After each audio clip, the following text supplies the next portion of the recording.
नमस्कार, आपण पाहताय कोकणशाही चॅनल कोकणच्या समृद्धीचं. मी चिन्मय घुगळे.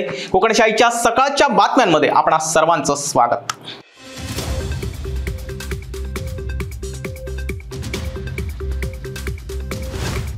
सोशल मीडियावर मराठा समाजाबद्दल आक्षेपार्ह पोस्ट टाकणाऱ्यावर कुडाळ पोलिसात अखेर गुन्हा दाखल करण्यात आलाय. संबंधिताच्या विरोधात अखिल भारतीय मराठा संघ सिंधुदुर्गच्या वतीनं तक्रार दाखल करण्यात आली होती.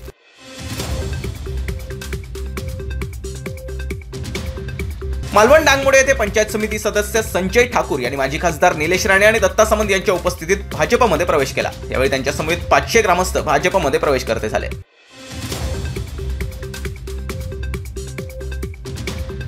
कोकण रेल्वे मार्गावर पनवेल चिपळूण रेल्वेची डेमो सेवा आजपासून सुरू होणार आहे. गणेशोत्सवासाठी ही रेल्वे सेवा सुरू करण्यात आली आहे. ही रेल्वे 4 ते 30 सप्टेंबर पर्यंत धावणार आहे.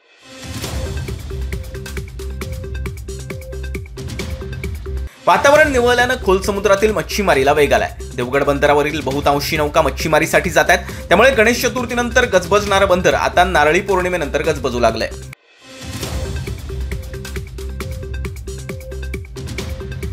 आजपासून पुढील 4 दिवस सिंधुदुर्ग जिल्ह्यात मुसळधार ते अतिमुसळधार पावसाचा अंदाज हवामान विभागानं वर्तवलाय. त्यामुळे जिल्ह्याला पुढील 4 दिवस येलो अलर्ट जाहीर करण्यात आलाय.